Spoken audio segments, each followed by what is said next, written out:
welcome again to Off the Clock. Please don't forget to subscribe, press that bell so that when the next episode comes. Today we have John, the CEO of Roman Pizzas, somebody that I know well, and somebody who's very proud of what he's been doing, and also kind of a Oscar story of his life. I mean, the fact that you grew up in a family that's doing the pizzas and work with your father, and now you've taken over. I mean, it's kind of a dream works for most kids who wants to inherit family business and take all the money and the power that comes with it and all that. So, and also keep watching, because right at the end, John is going to tell us about, how, the business was going through as well, through trials and tribulations, and also his fights with his father that, happened through the transition and all that. So, John, welcome to Off the Clock. Thanks, guys. Thank you for having me. Would like you to maybe start by, telling the viewers who you are, the way you like, So here, I'm John Nikolakakis. I love making pizza because, like we were saying just before we started, a balanced meal is 3 pizzas a day. Okay. Good. Okay. Don't listen to the doctors. So yeah, I'm the CEO of Roman's Pizza, which and the de facto owner, which means I'm the master accountant, the chef, the psychologist, the disciplinarian, and cover most portfolios, fortunately and unfortunately. Got into the business in the 90s when my father and mother were running a pizzeria in Hatfield. Coming from a good Greek family, my parents are Greek, both came to South Africa from Greece. They believed that you have to work from a young age. So from 12, 13 years old, waitering, washing dishes, which were important lessons in that journey. In terms of the family business, very important lessons. To eventually taking over from my father and running the business today. Yeah, I mean, look at you, man. Look at you. They've done a great job. I mean, you kind of, gone through the washing of the dishes and everything else and learned the lessons to be the strong CEO that you are today. Look at you. You look good. Even though you're saying you eat pizza 3 times a day, you look like a movie star, man. You're in good conditions. Are you married with kids? I'm married with kids. I'll probably look better if I was single with kids. But hopefully my wife watches. Just joking. So, I've got 3 children. I've got a daughter, 18.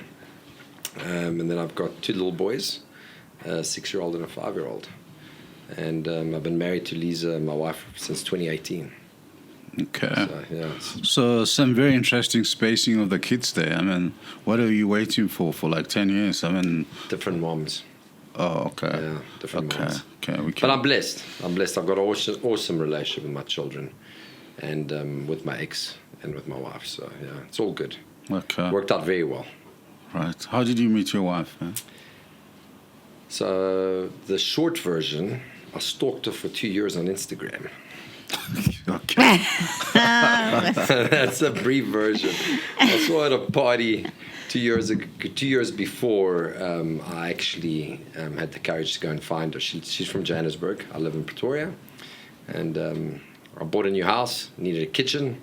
She designed kitchens for a living. I found that out, and I went to go meet her on the pretense that I needed a new kitchen. I not only ended up with a new kitchen, but I ended up with a wife as well. Probably the most expensive kitchen one could ever buy. So, I mean, that's really kind of an unusual angle coming from a Greek guy. I mean, I collect movies, and I remember the 2 movies that I collected, My Big Fat Greek Wedding. I mean, one would think that, it could have been made easy, arranged, and picked up for you and all that. Are you a rebel or something? I mean, why? No, I think the days of arranged marriages, I think they're long past. For starters, I don't think the Greek community is big enough in South Africa anymore to try the arranged marriage route. Yeah. I think you need enough of a community, a big enough community, to try to find the right partner. But there still are, especially from our parents' generation, there's a lot of Greeks who hope their children will marry Greek. But I think that's most cultures. Parents would generally prefer that they marry their own. But it's become a lot more fluid these days. So it's not, I think more than half the Greeks marry others. Who they like. Yeah, who they like. And that's one of these things. That's how it goes. But I mean, personally, how do you feel about it? I mean, you've kind of set in sure that you didn't want arranged marriage. So I mean, are you trying to arrange me with someone? I'm open to it. No, well, there's some people who say that when marriages were arranged, the couples had a better chance of succeeding, because back then, I mean, it was, you had to make it work. Where these days it's too easy to just Don't walk like out. it, Plus, you got social media, which confuses everyone. Because even you, I mean, even me. I don't spend much time on it. But it looked like you benefited from that. I mean, Instagram, I did. pictures. I did definitely benefit. I'm sure from you're forever indebted to social media. Definitely. I need to thank Mark Zuckerberg from Facebook. He was the mediator, I guess. In hindsight, your matchmaker. The matchmaker. There you go. He was a matchmaker. So. Each to their own. There's probably benefits, cons and pros to both. Fundamentally, you've got to try to find the right life partner. Whether it's, and a lot of us don't choose well. Factually, I mean, I don't choose well every day. Some days I make more mistakes in my choices than I make correct decisions. Others days I get it right and I make more good decisions than bad. You hope you make the right decision, or in arranged marriage cases, I guess you hope your parents made a good decision for you. But ultimately, it's commitment as well. It's if no marriage is perfect, and if you're going to keep on saying there's something better on the other side, or it's greener on the other side, then you'll never last. Whether you chose the individual yourself or whether your parents chose them, if you're not going to fight through the hard times, like in business, fight through the hard times. Yeah. And if you're going to give up easily, then you won't succeed. That's true. Yeah. Sappy. And what about how you guys spend time together? Because I'd imagine that you're very busy. So, like, what do you do? How do you carve out time to spend time with your wife? And then also your kids? So, yeah, busy is an understatement. My personality type is very pressure prompted. So I thrive on chaos. I hate structure. But there are times that the chaos gets a bit too much, especially as I've gotten older and grayer. So it is challenging. I've had to, and it's not a fixed thing. It's very fluid. So I go through phases, and I'll say, okay, let's try the following, and then we try it, and I'll be like, yeah, is it working? Is it not working? But the general rule of thumb is, I'll try to see my kids. I see my daughter because she's 18 now. She doesn't want to see me anymore. As it is, she likes her phone and her boyfriend and everything else. Yeah, that's how it goes. But I mean, I spend quality time with her a couple of days a week. I'll spend time with her. And then with my boys, I'll try to catch them every night for half an hour. If individually or all together, when I walk into the house, generally half an hour just before they go to bed, I'll play with them. I'll chat to them. Half an hour is enough for me. It fills my tank. Anything more than that, I'd be distracted, because in the week, I mean, your brain's still working, you're busy. I'd rather give them half an hour of quality time than get home at 5 o'clock and be on my phone and be distracted. So at least we all know where I am. And then in the earlier days, I worked on weekends. I try not to work on weekends now. Sunday's family day, non-negotiable. Rain or pour, no matter what happens. Even Sundays. if a Roman's pizza branch is burning down on fire. It must burn. We'll deal with it on Monday. I mean, if there's something majorly cataclysmic, but we've got a strong team. We've got a very strong team, and they'll step in and they'll do what they need to do, fortunately. Saturdays, sometimes, on the odd Saturday morning, I'll work, but I try to spend. I know the kids aren't going to be young forever. And when you've got an 18-year-old and you see how quickly they grow up, I'll often say, I wish I could have my daughter at 5, 6, or 7 years old for a day. And I've got a 5 and a 6-year-old every day. And that grounds me a lot of times. And when I think of that, I'll be like, you're in the moment, take it and absorb it. So, but it's not easy. So to answer the question regarding my wife, she's unfortunately suffers the brunt of it because it is difficult. So she doesn't get, I think, the quality time she would like to have with me. But we try to go away. For me, it's not about the quantity of time you spend with him. For me, it's about the quality of time. Yeah. Because, I mean, that's a reality. So we'll do 2 international trips a year. We go to Greece generally every August. I'll try to go to 5 or 6 weeks, where at least I know I've got my family time for those 5, 6 weeks. And then in between, with my wife, we'll try get away for 1 or 2 weekends. She doesn't like traveling a lot or flying much, so it makes it a bit more difficult. But we'll try and make time with each other. We'll see. I've now put a new thing into my diary where Fridays I'm not allowed to have any meetings. Where we've tried the dinner date and the let's go on date night. Yeah. And the problem is we're both tired. So my wife actually said to me, I would prefer if we could do breakfast. Let's try to brunch or breakfast. So we're going to try that going forward, where we both have energy, where we're not half dead, half asleep, where we can actually enjoy the time. Try to do that maybe twice a month, realistically, on a Friday. So let's go for brunch, one-on-one time.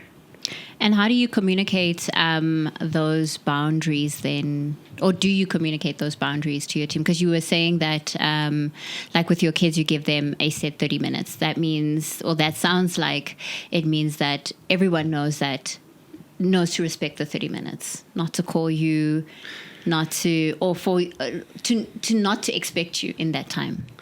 If they call me for something, I'll pick up the phone. I mean, if it's, but generally, I mean, it's a half an hour window. It's unlikely that they would. In the early days as well, growing up in restaurants, it was literally 24/7. Yeah. 364 days a year. We always closed on Christmas.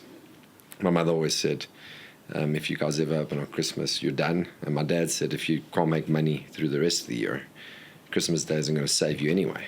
So having grown up in restaurants and having grown up with workaholics as parents, it was normal for me to walk into a house at 7 o'clock at night, 8 o'clock at night, 9 o'clock at night.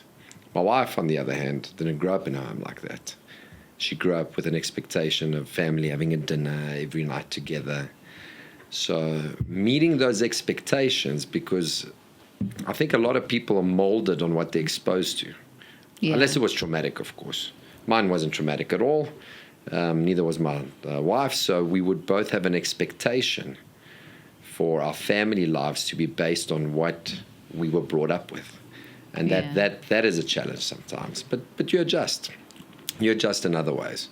And the team, I'm permanently accessible to my team. I mean, they're strong and they handle 99% of the issues. If they're going to escalate something to me in the evening, if they're going to phone me, generally they'll WhatsApp if it's something they just want to ask. If they're phoning me, I know there's a reason they're phoning me. Okay. And your daughter, I don't think we touched enough on your daughter, because your daughter's in a completely different phase of life. Completely. How do you connect with her? Like, how do you get through to her? How do you spend time? What do you do? So I'm fortunate in that, I mean, she's got an amazing mom, and we never ended up getting married. And from when she was fairly young, probably about 3 years old, she started spending every second weekend with me, and then one night a week. And it was just me and her.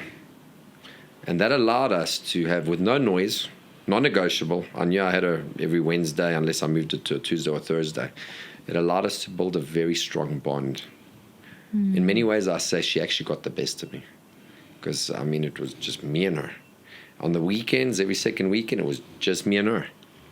So it allowed us to build a very strong bond. And even she says it today. She says, Dad, I seem to have a far stronger bond with you than many of my friends have with their dads. Because I think I didn't take her for granted. Where inadvertently, I take my boys for granted. Because I live with them, I wake up with them, I see them every day. It's the weirdest thing. Yeah, it's the weirdest thing. So we've got a close bond.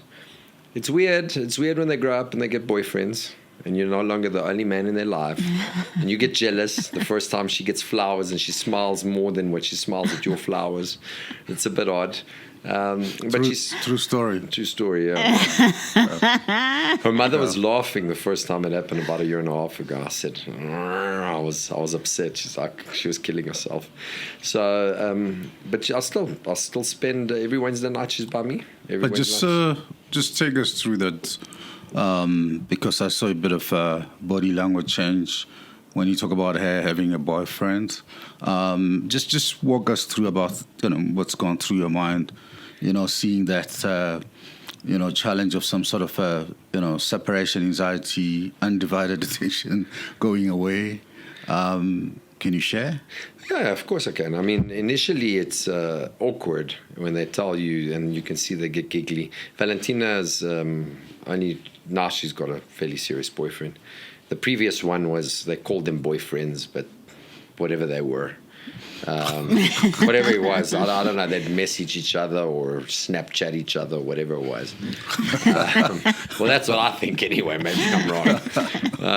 So, yeah, the first time you see, I mean, it's a natural progression, and I'm all for it. I'm very open-minded, and I've raised her, me and her mother both raised her as an adult from when she was young.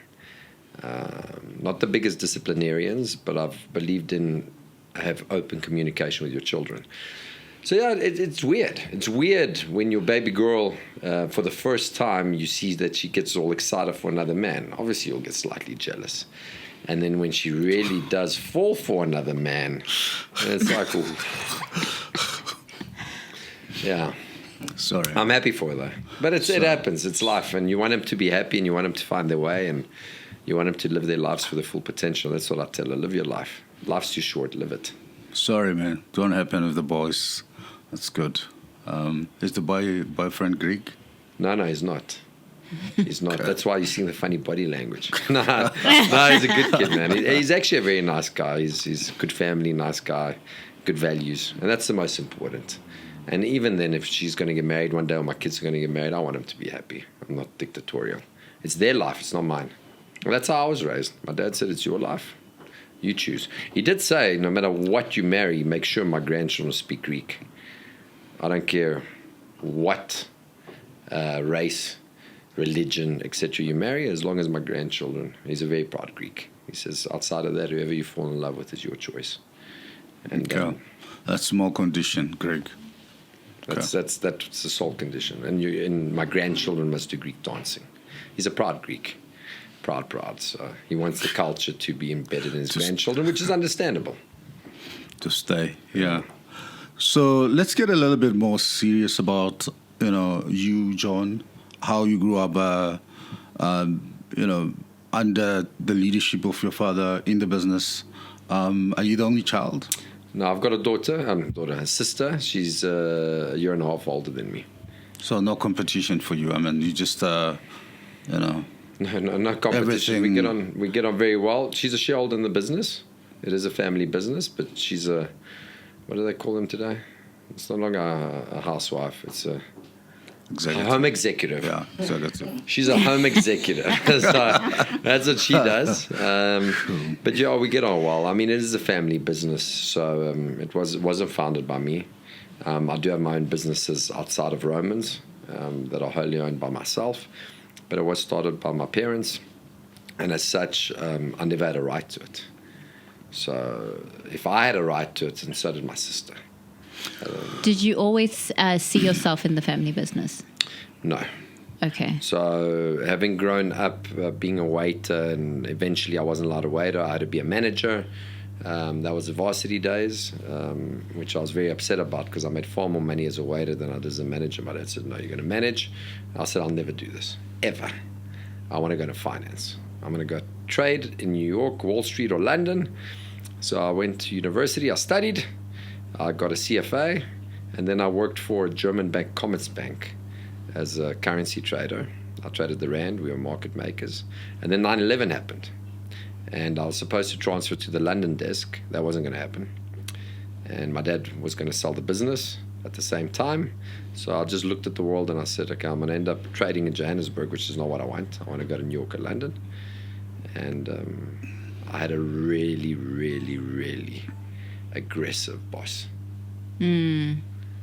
Wasn't a bad man, but he was aggressive. And I realized I don't do well with authority. I just realized it doesn't work well for me. So I was like, I'm out. So I went to my dad. I said, Dad, listen, don't sell. Let me come in and join you and take over. And he said, no problem. He was very happy. And So it was that easy. it was that easy. It was that easy. Inadvertently, he was hoping I'd join him.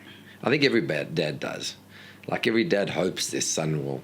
It's like an acknowledgement for the dad. I think it's a pride factor. My son wants to work with me. I think it is. I think it is. My dad wouldn't say it, but when I could see he was very happy. Like I could see it. He was on cloud 9 the first couple of months. Yeah, until the fight started. Can you blame him? It didn't last for long though. I mean, the honeymoon was gone. The like honeymoon went away.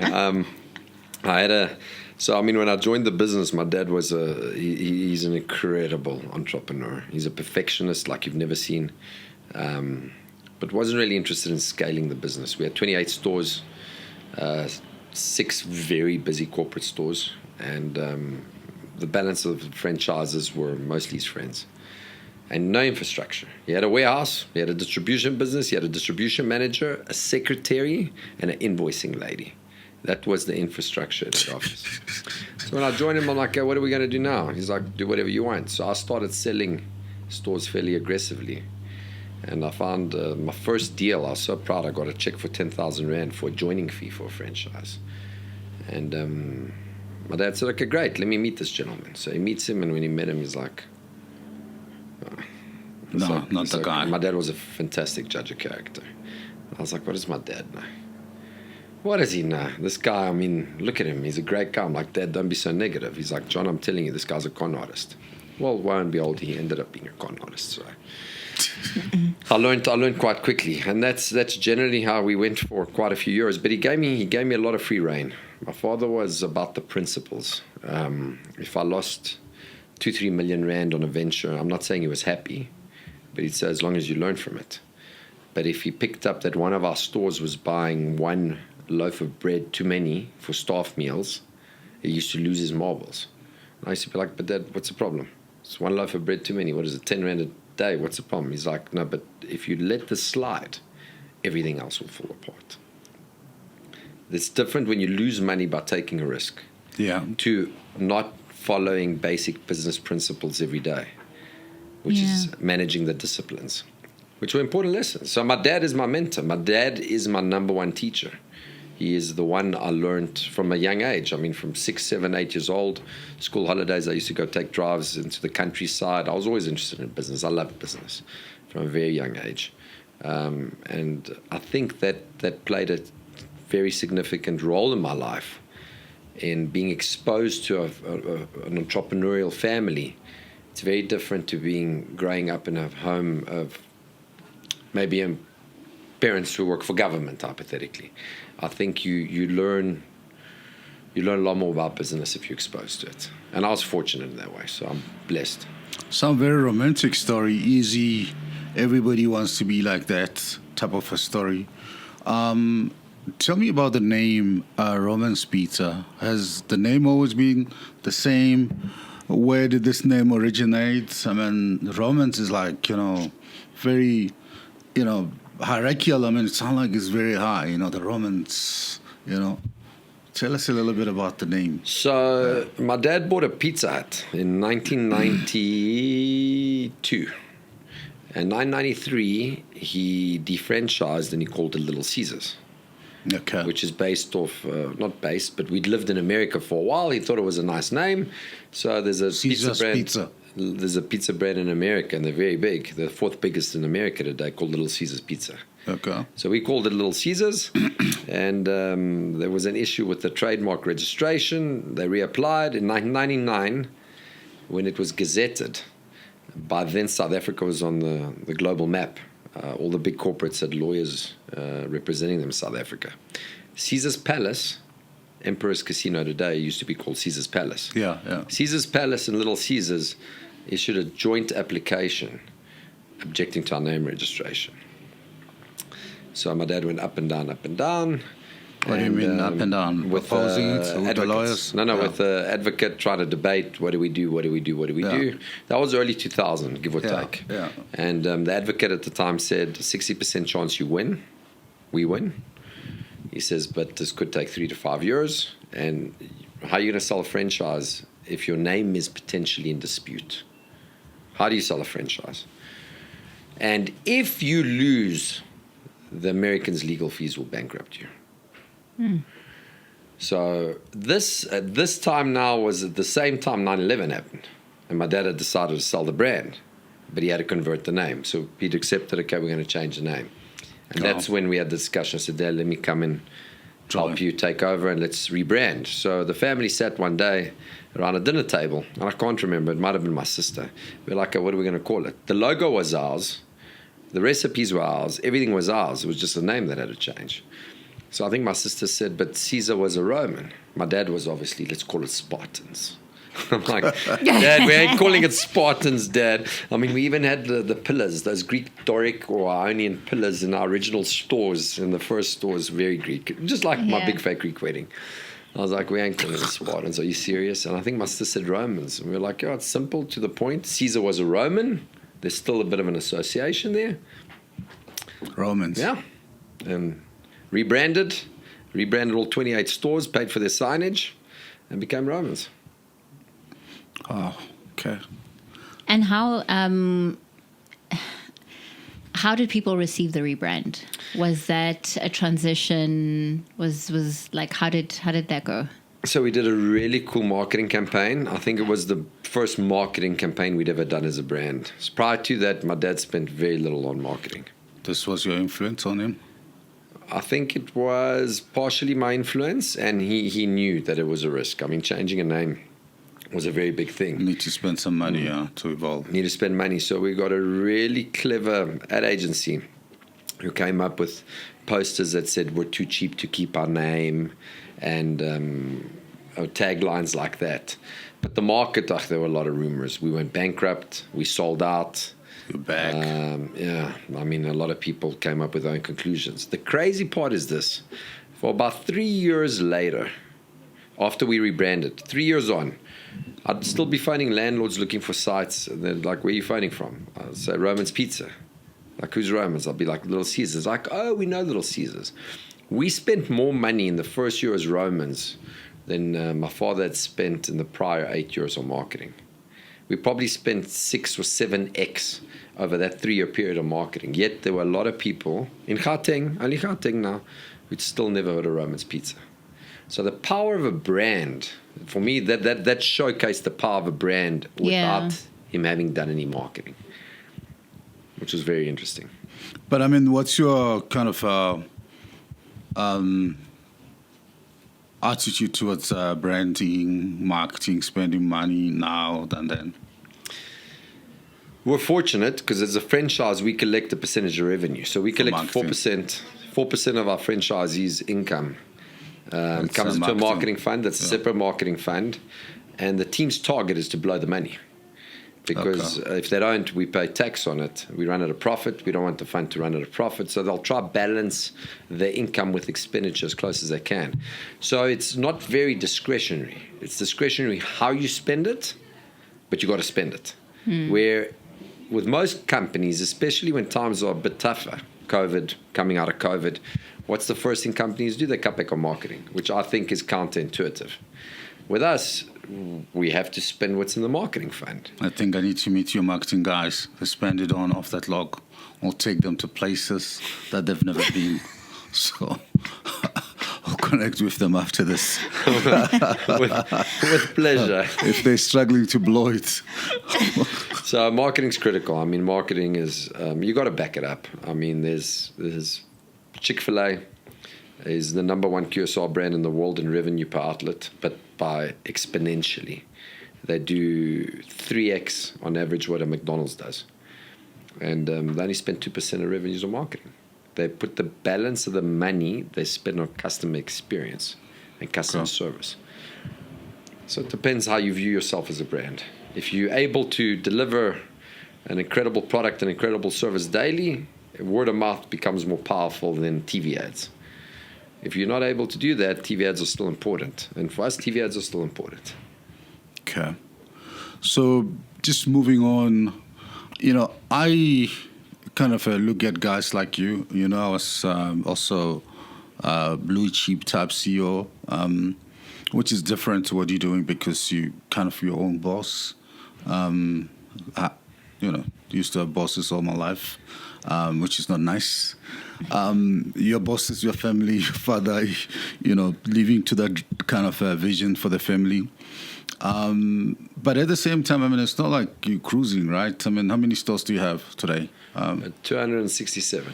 Yeah, so it must be very heavy and greasy, and sometimes the smell of flour, kills you on your clothes, on your nose, everywhere.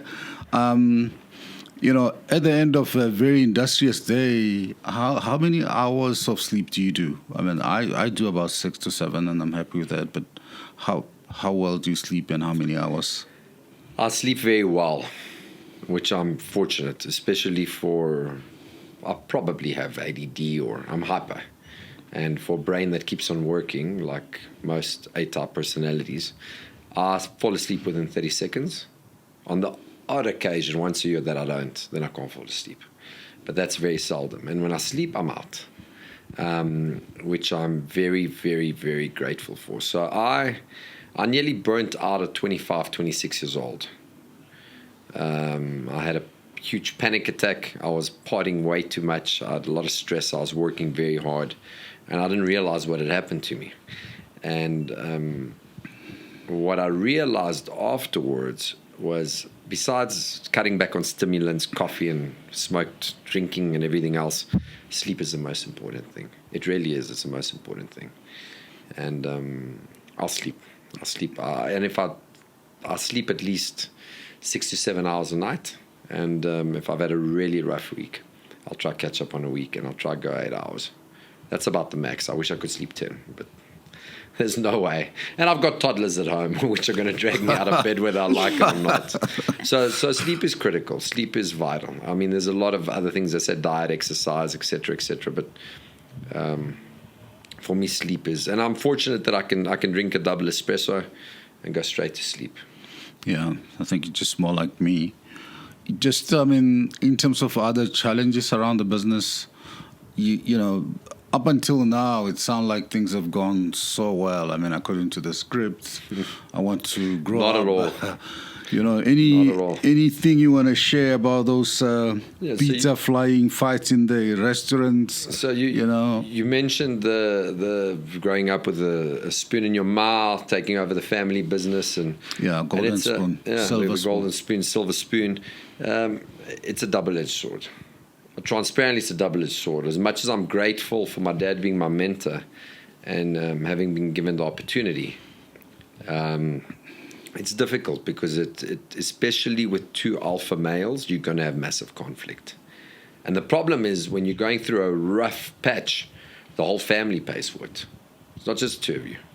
Because you're a family, and we're a Mediterranean family. We spend a lot of time together. Hot blood. So, we're hot-blooded, and we permanently weekends we in each other's houses. You don't ask permission to go visit your children if you're Greek. You just pitch up, whether you're a mother-in-law or not. My wife just loves that. So, that's just how it works. Apparently, your kid's house is your house. So, we're permanently in each other's space, which is fine. There's no issue there. But the problem is if you've had a fight, if me and my father had a fight, especially when I visited the family home, when my dad was still involved in the business, he's no longer involved at all. It was difficult. It was challenging. And it's challenging because it's like they say in a marriage, if you have a really ugly fight, that bruise will stay there forever. Like a really horrible fight, there's an element of it that'll always remain. The same thing applies with a father and son, to some degree. I'm not saying necessarily from his side. To me, maybe it's from my side. Do you want to share some details? You're kind of a high level on this, personal story. We had. I'll give you the probably the most interesting one. So, in 2009, give or take. By then, Romans was moving. We were flying. I was pretty much running the business. My dad was still there every day, religiously 7:30 in the morning till 5, but he was doing less and less. And for some reason, I could see he was going through like a paranoid phase. I figured, okay, he's getting older. You know, when you get older, especially as an entrepreneur, he'd gone bankrupt previously in his life a couple of times, as most entrepreneurs do. I think age catches up to you and fear creeps in. That's what I attributed it to at the time. I'm like, okay, my dad's getting paranoid. And we started fighting a lot.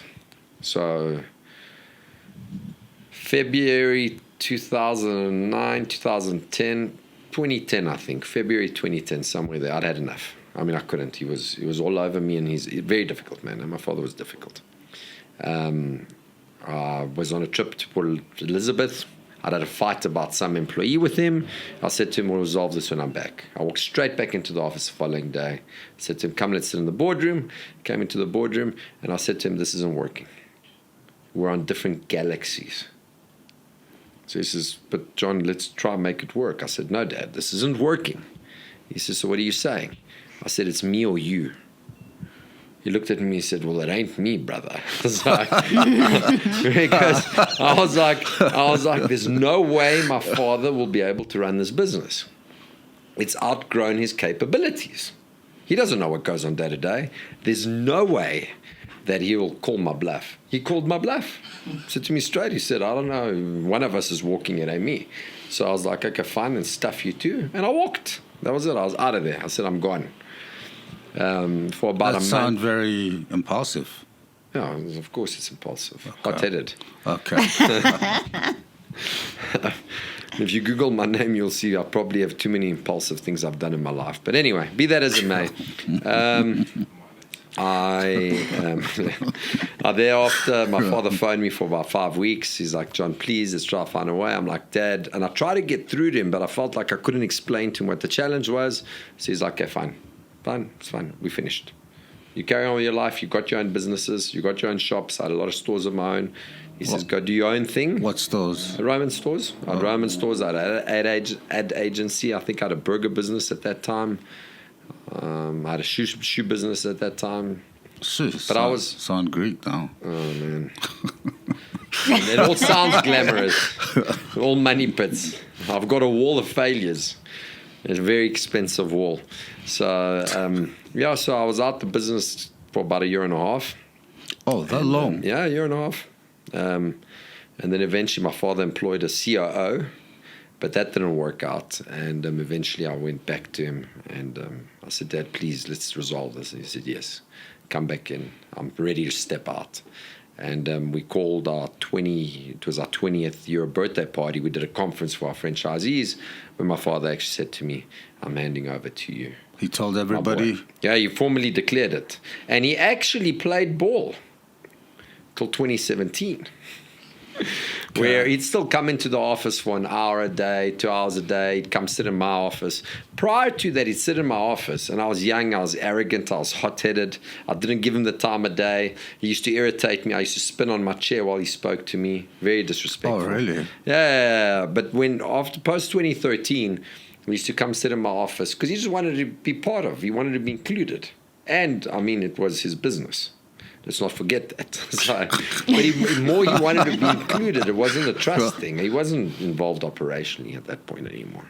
But he used to come past his time. Like he said, what, I'm going to sit and look at your mother all day. I mean, the man was a workaholic. So all of that went great till 2017. In 2016, my mother picked up something wasn't right. 2017, we all picked up as a family, okay, something's up with Dad. We realized it might not just be old age. So in the end, he's got dementia today. So 2018, he fired me 6 times, I think. 2018 was a very rough year. I mean, then he started, unfortunately, you get different forms of dementias. My father's was an Alzheimer's, is an Alzheimer's, but it affected his personality. So it was rough. We went through 3-4 very challenging years with lawyers trying to protect him. Distant family got involved who smelt money. It reads like a book. One day I'll release a book. It's going to be called Kicking the Can Down the Road. Because the that's what we can. did. I mean, I had the whole executive team when this last time he fired me, when I said, that's it, I'm done. I went to my mother, I said, Mom, I'm going to push the man off the balcony. I'm walking, I'm done. I said, do what you need to do. So me and my sister owned our head office building, where our distribution and our head office is. So I moved into a Where's that? Centurion? in Centurion. Yeah. So I moved into a technology business that we had at the back of the building, me and one of my partners. And the whole executive team used to like run around the building every day to come for meetings with me. Because at that point, legitimately, my dad couldn't run the business anyway. But anyway, we resolved it. And thank God we resolved it eventually. Sanity prevailed, and we're a happy family. Unfortunately, he does have dementia today, which is a sad part behind it. But I mean, he's getting good care. He's Yeah. We're all around him, and I mean, he's half self-sufficient, not completely self-sufficient, half. But I mean, he's fine. Yeah, we love him, and he's our dad, and he didn't choose to get sick. Yeah. So if you understand where it comes from, Yeah, no, I do. I mean, healthcare all my life. So, where was your mom all the time? You guys fighting? Yeah, I was going to ask that because, like, you have your mom, you have your sister who are also part of the business. Did you ever... They let you guys... my sister Fight. decided, because she had a waitress. She also ran a shop. She studied. She did BCom honors, did very well. Then she decided she wasn't sure what she wanted to do. She joined the business for 6 months, and then she was like, "This isn't for me." So she moved to Greece for a couple of years. My mother was in the business. She was in the business until around the time I joined. Then she took a back seat.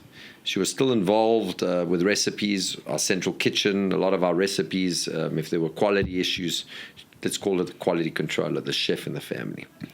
But outside of that, day to day in the office was me and my dad. So whatever happened, if there were days when my father used to wake up in a bad mood, my mother used to phone me and say, "Your dad's in a bad mood, he's on his way. I'm warning you." So vice versa, if we had a fight in the office, I would be like, "Mom, we had a fight. Dad's on his way home. I'm warning you." So we had like a code, as children with their mothers do. But yeah, I mean, look, I grew up in a very patriarchal home. I mean, my dad was very strong, a presence around him. So my mother would try and mediate as best as she could, but at the end of the day, she was the good Greek wife, and she had to be fairly clever in how she addressed issues with him. So yeah, so she used to. I mean, she used to lose her marbles if we were in the house and we were both upset. She used to tell both of us, "Get over yourselves. I'm not interested." She's like, for 40 years of my life, they'd been married at 40 years, let's say, at that point. Arthur, you've been obsessed with work, and now you, John, have become the same as your dad. I don't want to hear about work. I don't want to hear about it. So it helped. It helped. So, I mean, just, sorry, I'm liking this Greek culture. I'm very unlucky that I never had a Greek friend, but I mean, most of it, I've seen it on the movies.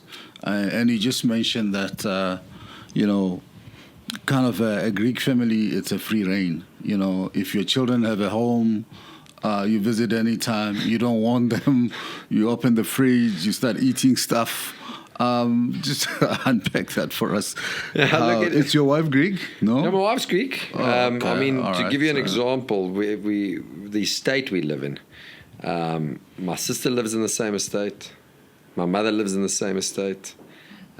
My in-laws live in the same estate. We moved them from Johannesburg to the same estate. My daughter with her mother live in the same estate. So, I mean, that gives you a good idea. Cocktail. Look, it's a big estate. There's 400 homes. But, I mean, fundamentally, that's what it is. My father-in-law will often drive past, and he'll pitch up at the house, and he'll be like, "What's happening?" He'll walk in. My mother will pitch up as well. She'll randomly come to see the kids. And, yeah, it's done. For me, it's normal. I'm cool with it. And my wife gets a little bit more annoyed. Generally, whoever it is, it doesn't matter whose parent it is. My wife is very private and she likes her own space more. So she'd prefer that somebody at least informs her that they're coming past. But I lived at home till 27 years old, and it wasn't a financial issue. It was just the way we were. When I was at the bank and I was 20, must have been 22 years old, and I lived at home, my colleagues in the dealing room were like, "You live at home? Are you crazy? How can you stay at home?" But for us, it was normal because all our friends, all our Greek friends, lived at home. When I left home at 27, my mother was in tears. Tears. I'll tell you a very quick story, so if you want to hear more about the Greek culture. So I move out the house. I'm probably living in my house for about a month. I've got my first business trip. I go away for one night. I can't remember where I went. I come back home. It might have been a few more nights. I went on a business trip. I come back home, and I walk into my house, open the fridge, expecting to see nothing in it. Fridge is full of Woolies. Full. Packed to the brim with Woolies. I close the fridge door. I'm like, I open the fridge door again. I'm like, Still full. What? 45 minutes later, my phone rings. Pick up the phone. I'm like, hello? She's like, hello, my boy. I'm like, hi, Mom. She's like, did you see all the Woolies I got for you? I'm like, Mom, how did you get a key to my house? Where's the key? Give me the key back. I didn't even know she had a key to my house. So I went on a business trip. My mother was like, let me go fill my son's fridge up with Woolies. Mommy's boy. Mommy's boy. Again, I mean, that's what I'm saying. So it's how you've grown up. And if your community, and I mean, obviously a lot of my friends were Greek. I've got a lot of friends from different cultures as well. But it was normal for us. Yeah, we're loud. We're Mediterranean. We're hot-headed. We're passionate. Our culture is such that very, very strong family bonds. And yeah, sure, there's fights as well. I mean, there's a lot of siblings that don't speak to each other, unfortunately, today, like any other family. Doesn't mean the families always get along, but there's a strong family bond generally in our culture. Okay, Tsepi. Financial wellness. I want to talk a little bit about that because you mentioned, with the business, your dad went bankrupt at some point, et cetera, Like, what advice are you giving your kids? Or would you give your kids? Maybe they're a bit too young right now. My daughter. Yeah, your daughter. For that planning ahead, yeah. So, like every entrepreneur, my father had a risk appetite, which I do as well. A slightly abnormal risk appetite relative to the general population. You have to if you're an entrepreneur. I mean, so you're going to take risk. Yeah. So my father, over the years, I think probably went bankrupt twice with ventures that didn't go well. So my advice to my children isn't not to take risk, assuming they want to be in business, etc. If they don't want to be in business and they want to go work for someone on a salary, that's great. And even if they do want to be in business, one of the most important rules I learned, or lessons I learned, is if you can't afford to buy it, don't buy it. My father was very, very, no debt. My father would not take debt on in the business, or unreasonable amounts of debt. And he'd say, I'd rather go buy an old, excuse my French, but crappy second-hand car and pay it cash and hope it works than go buy a new car on finance. So financial wellness is all about discipline. I'll show you people who are in R1 million a month who are technically insolvent because they spend 1.2 million a month.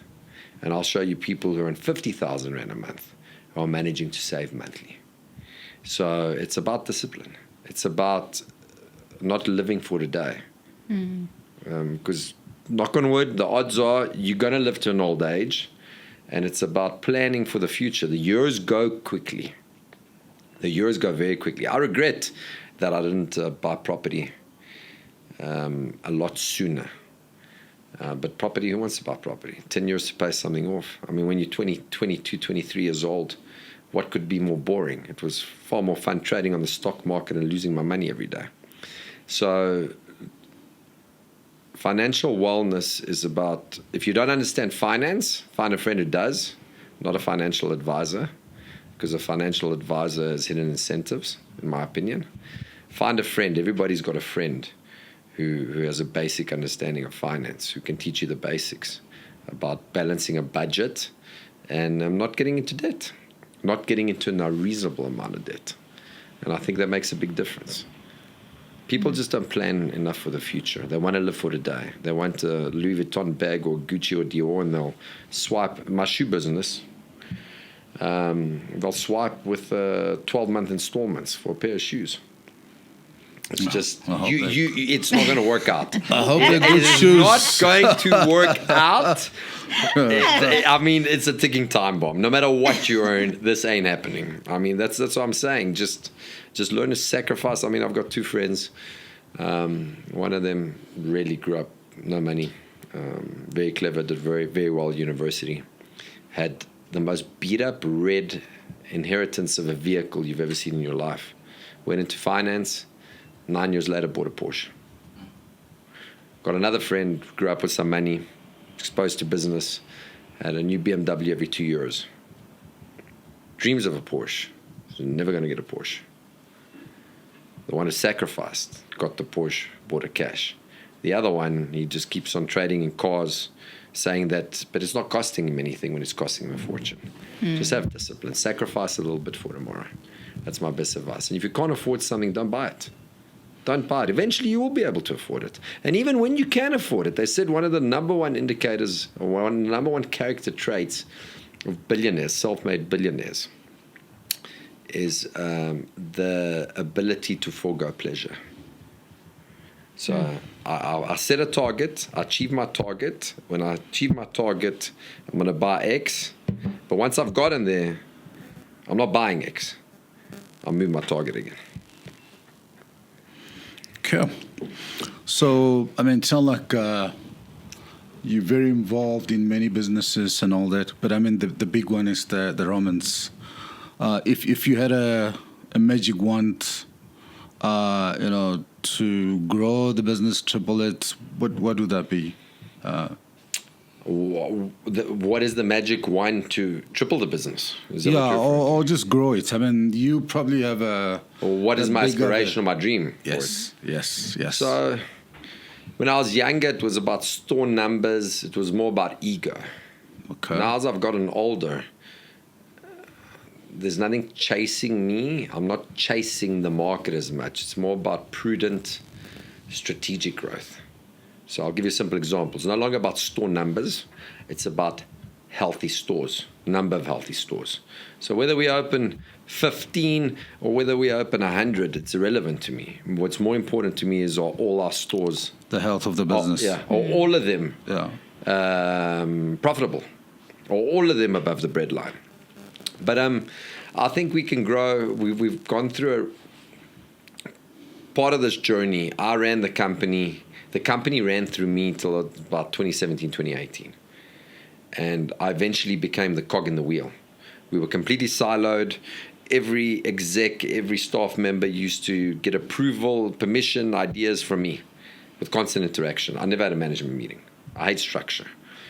And I realized that the company had become too cumbersome. Number one, I was exhausted. Number two, I was making mistakes. It wasn't great for the business anymore. Then we went through the challenging period with the family. And when I officially came back in 2022, I started restructuring the business to run independently of me on a day-to-day basis. And it's been a journey. It's taken us about 2.5 years. We're getting there. I've built up a far stronger team now, replaced some team members on the team. We've gotten a personal coach and a company to assist us through the journey, and it's been very good to enable us to achieve our full potential as a team. And ultimately, regarding the dream, what is a dream? The dream could be, we dream big. So I'll say, okay, in the next 5 years, I want 1,000 stores in 25 markets. Probably not realistic, but not impossible. That would be the high figure. More importantly would be turnover growth in stores and market share growth in our home base in South Africa. And to do that, I've learned that I have to communicate it with my team. My team needs to own it, and they need to learn how to become cross-functional. Then they can make decisions that are far better than, and they are. They're making better decisions than I make on my own. They own them. And somewhere along the line, I get a bit of time to do other things than work. Okay. Any regrets so far? Yeah, I'm sure. Both business and personal? Yeah, I'm sure I've got plenty. I mean, regrets. Just one or two? Regrets a double-edged sword because you learn, and trans. I know a lot of people say this, I've got no regrets. I've got regrets. I learned from them. Some I've probably learned better than others because sometimes I make the same mistakes. What regrets do I have? I've got regrets that certain franchisees that we brought into our business in the early days, when I was chasing market share, and like I said, it was ego and pride. I mean, Scooters was around at the time. We were fighting with Scooters to see who could be bigger. Just roll out stores. A guy comes with money, take his money, even if you think he might not be the right fit for the brand. And yeah, we're trying to unravel that today because they've done a lot of damage, and there's franchisees in our system today who aren't good for our system. So that's one regret, being hasty. I can tell you I regret the recording where a franchisee caught me on the recording where I said I'd burn his businesses down. But that's an example of something I don't regret, because if you hear that recording and it's all over the internet, it was years ago, I was protecting my brand and defending it. I maybe regret the fact that he caught me on tape. That was the embarrassing part. I regret that I didn't sit under a tree and have more beers with my dad. That's what I regret. I regret that I didn't spend more father-son time with my dad outside of the business. If I have a true regret, that's my regret. And now it's too late. That's powerful, man. That stuff is, if I regret anything, that's my biggest regret. The rest is academic. A lot of people say, if you have money, you say money doesn't matter. But the reality is you can make money on any given day. You can lose it. It's money's transactional. It comes and goes. Relationships stays. Like a parent. Once that's gone, it's gone. Once your parent passes away, that's gone. No matter what you do, there's nothing you can do to change it. So that would probably be my biggest regret. Here you are, man, listening to John. What's your opinion about what John said just now? I mean, it must be hitting home, right? Yeah, it is hitting home because at the same time, like, for instance, John, I just became a mom. So like, congratulations. Yeah, thank you. So my relationship with my child is like very new. So maybe similar to you, it's like when you see them every day, you take for granted, you think you have a lot of time when you don't. But then on the other hand, when you look at your relationship with your parents, and you see them go through the motions, get older, transition through different phases, you're like, oh, actually, we don't have enough time. We're running out of time, and so we need to utilize the time as much as we can. And I always say to my dad, because when I was growing up, my dad was or is a CEO dad. So the way he manages us as kids is how he manages, I think, a team or employees or his business. Ouch. No, I mean... That could be a good thing. Could be a good thing. And I think sometimes, my brother and I would say to my dad, like, can you just, like, be the dad? Like, we just want you to... We just want to spend time with our dad. We don't want to talk about what do you want to be in 10 years? What do you want to... my dad is also that type of father, and I definitely resonate with your experience with your father, and I just think that it reminds me to just tap into the more father-daughter times more than the... What she didn't tell you is I was a big ice cream fan, so every moment I had, I buy them ice cream, put chocolate sauce on it. That's awesome. And we enjoy it. So yeah, we did do that. They take it as a given, but that moment of connection that you make time, it's. But I think we don't do that anymore. Always stayed with me, I think we should do it more. Yes. You know what it is? Life gets so busy that you should actually book out. I'm trying to see now how I can actually book these things into a diary. Yeah. And I know you shouldn't. People say it should be instinctive front of mind. The reality is days go by, and before you know it, a week's gone by, a month's gone by. To actually book out and say, coffee with mom. Yeah. Because if you see it in your diary, it's a reminder. And yeah, sure, you might miss one, but I think guilt kicks in and other things kick in. So at least if you see it, it's conscious. Yes. And I've started with an intention. I'm not quite there yet. To think about these concepts, to book not only the business meetings, but the personal stuff in my diary. So John time for me, time with my wife, time with my mom, time with my daughter, time with my sister. Because I mean, me and my sister, we fight like cats and dogs, but we're also close. And there's weeks where it's so busy where, especially as a CEO, you got so much in your head where you take your brothers and sisters for granted. Like my sister will come give me a hug and say, I love you. And I'll be like, what do you want? What do you want? You're irritating me. She's like, oh. And my daughter actually called me out on it. She said, Dad, you don't give Auntie Nix enough love. So give your dad love. Yeah. Yeah, that's really powerful stuff. I mean, you're sharing. So, normally, if you don't have any questions, happy last ones as we wrap up, normally we give our guests kind of a moment of revenge so that you can ask us one or two questions because, you seem to be very comfortable in that chair, but not everybody's like John. So interestingly, I know there's a large part of well-being, on this show. How do you find balance? If I can ask you, Peter. Like in your life, between your kids, your multiple businesses, your wife, how do you find time for yourself? In many ways. For instance, this podcast was born out of, one is, wanting to demystify people like you because, people see you as this big Roman pizza guy. But actually, today we learned that you're such a nice family Greek guy, So not family Greek God. But the way has been like, spending time with my son on a reverse mentorship where I kind of try to show him the other stuff that he doesn't know. And he was kind of digitally trying to get me up to speed.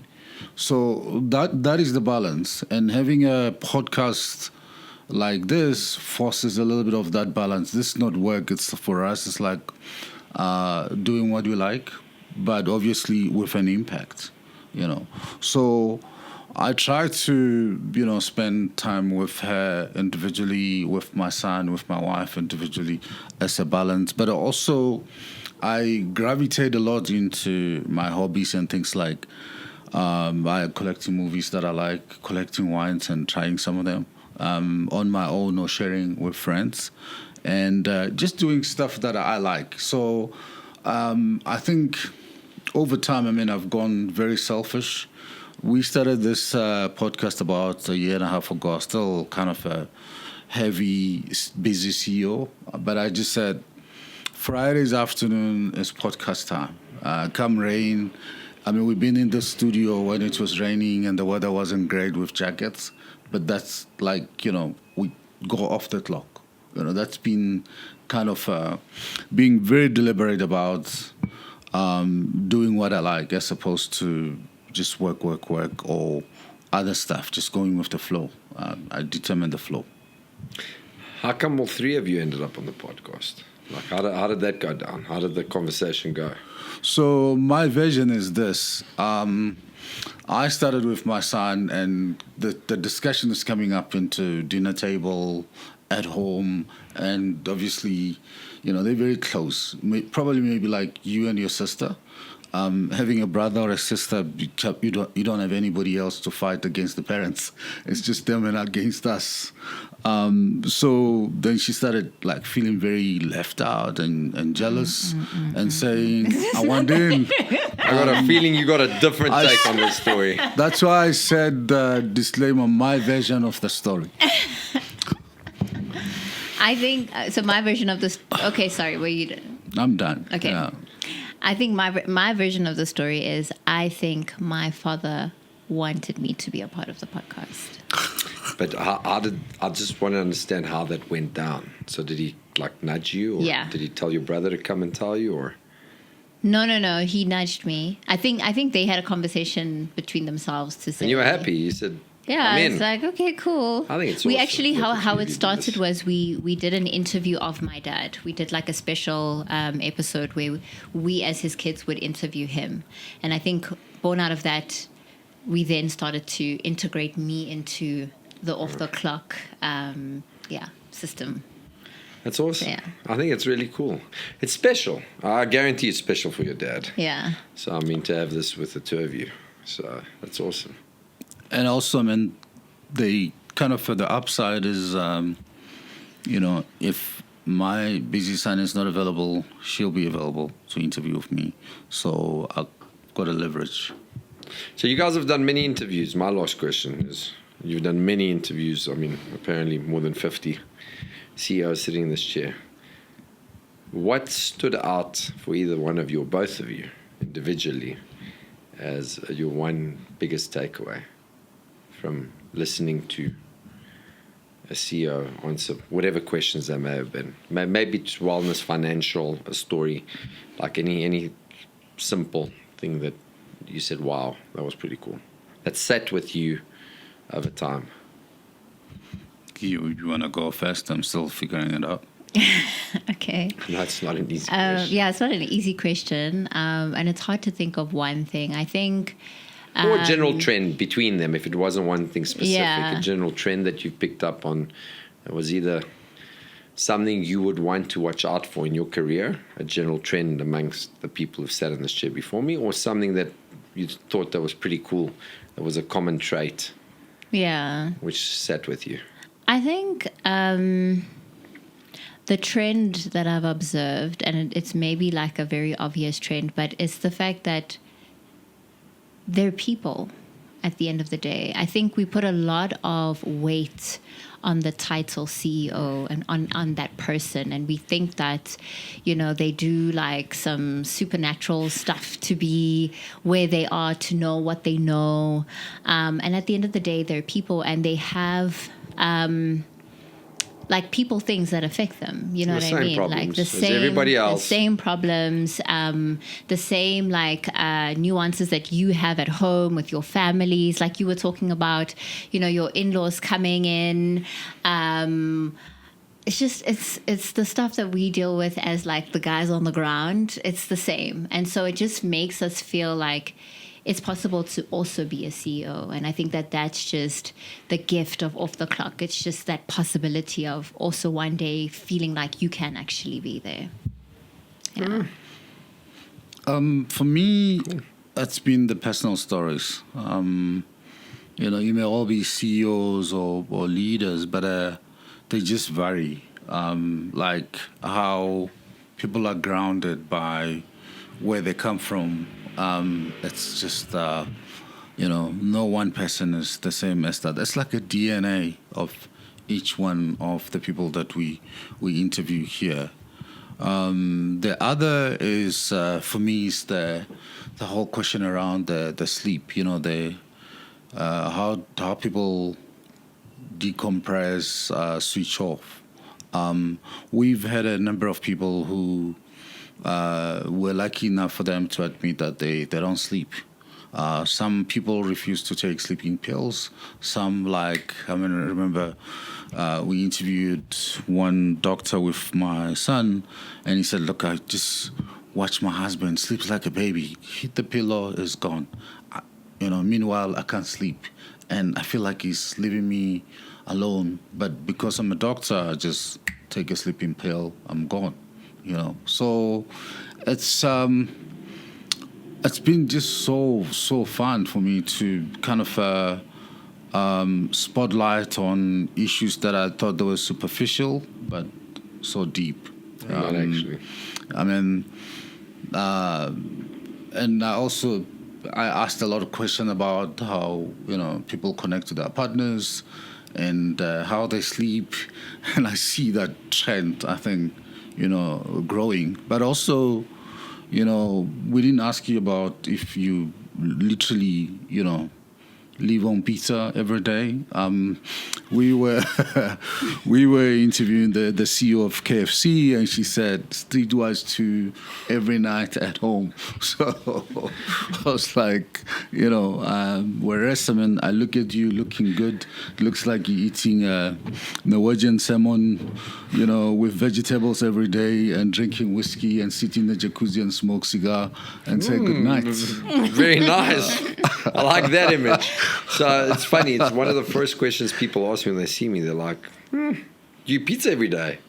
The reality is I do like pizza. So, but no, obviously not every day. I mean, actually, to be honest, I don't consciously order pizza every day, but I probably eat pizza or a variant of a pizza 3-4 days a week. Because simple thing today, I mean, our product development team was in my office with boxes of new products that we're potentially going to launch to existing products. So let's say there's a source change, a supplier, we've changed source suppliers or flour suppliers or something else.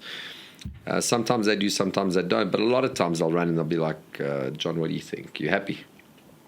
So then you're supposed to bite, or if there's different pizzas, you're supposed to bite. I learned this the other day, and have like a spit jar where you like wine tasting. Yeah. Because I mean, if you're going to taste 10 different things, but it never happens that way because I end up eating 80% of what's in front of me. So inadvertently, yes, I do eat. And generally, I like pizza. I mean, we'll order pizza sometimes from other places, only as market research. No other reason. It's funny. I saw Dibonese pizza. I've seen them all come through our head office. But I mean, if they launch a new product, our head office is probably the first to try it out. And you'll see the driver driving in and he's like, huh? Oh, what's going on here? Why are they delivering Dibonese to Roman's Pizza? Anyway, that's purely for market research. Anyway. It's not for enjoyment. Okay. All right. Thank you, guys. Thank you very much, John, for making the time. We really appreciate you sharing all your personal story and especially that story about connection with your mother and your father, and the fridge story. I mean, look. It's important. So thanks a lot. Thank you. Cool. Thank you, guys. Thank you for having me. Thank you for coming.